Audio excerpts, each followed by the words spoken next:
तो बस इतना मैं निवेदन करूंगा कि जो है जब भी इस प्रकार का आयोजन हो तो आप लोग ज़्यादा से ज़्यादा संख्या में सहभागी बने और ईवीएम को जब भी हम प्रदर्शन करते हैं, प्रशासन जैसे बदायूं का अभी ऑब्जेक्शन क्रिएट कर रहा है, तो कल को ये प्रशासन उत्तर प्रदेश का कहें या अगले संडे को हरदोई में कार्यक्रम है वो कहें तो वो भी ऑब्जेक्शन क्रिएट करेगा।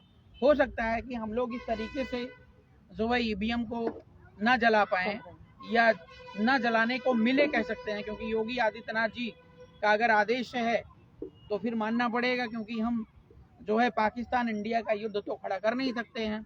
हमारी जो पुलिस प्रशासन है वो जितना योगी जी का अधिकार है उतना हमारा भी अधिकार है, तो हम उनसे गृह युद्ध करें या उनसे लड़ें, खून खराबा करें, ये चीज़ हमारे लिए जो है न्यायोचित है नहीं। तो साथियों, मेरा ये कहने का मतलब है कि ईवीएम का विरोध करने के लिए आप लोगों के पास सबसे बड़ा औजार है आपका सोशल मीडिया। आप लोग अपने घर में, अपने आंगन में ईवीएम को जलाएं और उसका विरोध करें, उसके खिलाफ वीडियो बनाएं, रील बनाएं और उसको ज़्यादा से ज़्यादा शेयर करें।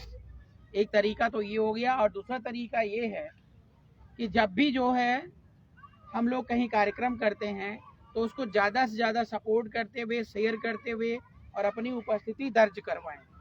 और तीसरा एक पॉइंट है कि हम लोग सुप्रीम कोर्ट में एक याचिका के माध्यम से चुनाव आयोग को ये गाइड करवाना चाहते हैं, नोटिस दिलवाना चाहते हैं या डायरेक्शन दिलवाना चाहते हैं कि जो है देश में ईवीएम चोरी करके, लूटखोरी करके जो है सरकार बार बार बनाई जा रही है, तो क्या इस देश में सिर्फ और सिर्फ बीजेपी वाले ही रहेंगे या कोई विपक्ष के लोग या विपक्ष की पार्टियां या अन्य धर्मों के लोग ही रहेंगे?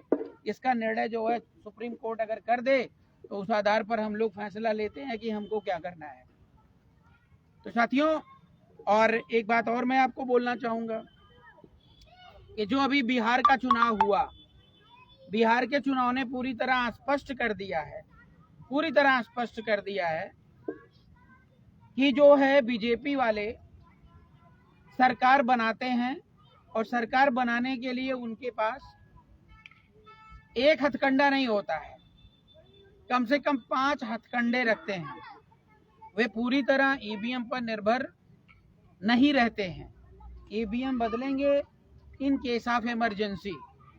लेकिन उससे पहले आपको बता दूं, पिछले मैं चुनाव में यहाँ जब बिलसी का चुनाव लड़वा रहा था शिल्पी शाक्या जी के पॉइंट ऑफ व्यू से, तो एक होता है आचार संहिता। बहुत पहले चुनाव हो रहा था हमारे गांव में प्रधानी का, तो 2 लोगों को अपने बोलेरो में बिठा के हम लेकर चले गए कि खाना लेकर जा रहे थे। तो रास्ते में ये हुआ कि भाई पैदल जा रहे थे, हमने कहा बैठ जाइए। तो छोटा था उस समय मैं, तो पुलिस वाले मिल गए रास्ते में और बोले नहीं, आपने आचार संहिता का उल्लंघन किया, और गाड़ी को पूरे दिन जो है अपने पास उन्होंने रोक करके रखा कि जब तक इलेक्शन नहीं हो जाएगा तब तक आपकी गाड़ी नहीं जाएगी, क्योंकि आपने आचार संहिता का उल्लंघन किया और आप पब्लिक को ढो नहीं सकते हैं। लेकिन इलेक्शन कमीशन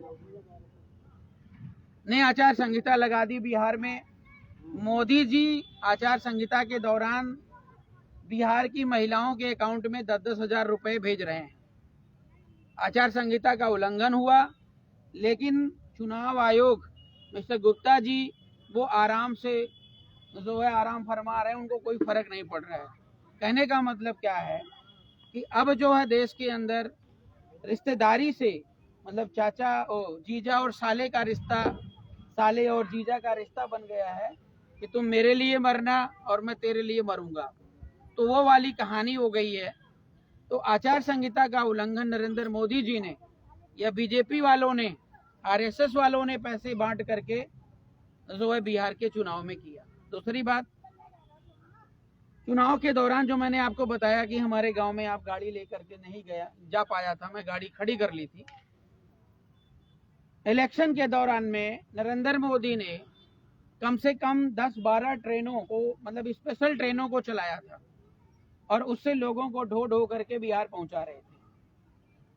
मतलब ये आचार संहिता, बस भी लगवाया था हरियाणा पंजाब। हाँ, तो ये आचार संहिता का उल्लंघन है।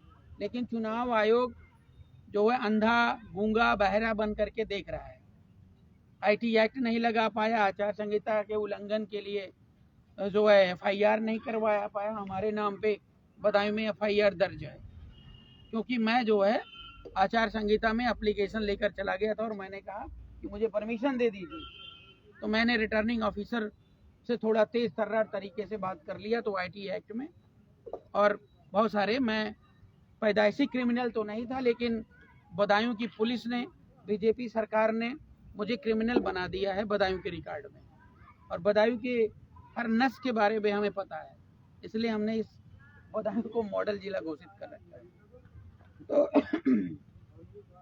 तो साथियों, पैसा बंटवाया और उसके बाद जो है ट्रेन से, बस से लोगों को जो है मंगवाया, और उसके बाद जो आजकल ये आया हुआ है SIR, यहाँ पे SIR का फार्म अगर मैं पूछूं किस किसने भरा हुआ है, और विशेष तौर से मैं बदायूं के लोगों की बात करूं तो 50% लोग जो है, 50% नहीं तो 25 से 30% लोग जो है यहाँ के बाहर रहते हैं, उनको SIR से कोई मतलब नहीं है। और 75 से 80% लोग यहाँ पे अशिक्षित है कि नहीं है, बताइए? अशिक्षित हैं, पढ़े लिखे नहीं है, उनको SIR FIR का भी मतलब नहीं पता है। और चुनाव आयोग दादा दादी नाना नानी न जाने किस किस का सर्टिफिकेट मांग रहा है। मतलब एक आधार कार्ड हमारे देश में बन गया, वो वैलिड नहीं है, उससे पहले न जाने क्या क्या का प्रमाण पत्र आप दीजिए तो वोट डालेंगे। और उसके बाद जब आप फार्म भर के भेजोगे तो गुप्ता जी बैठे हैं ना, बीजेपी के जीजा जी, तो वो क्या करते हैं, वो किसका एप्लीकेशन लेना है, किसका नहीं लेना है, किसका जो है क्या कहते हैं आगे वोटर लिस्ट में नाम रहेगा कि नहीं रहेगा, ठीक है ना, इस बात की कोई जो है गारंटी नहीं है। और आप पूछते पूछते 4 चक्कर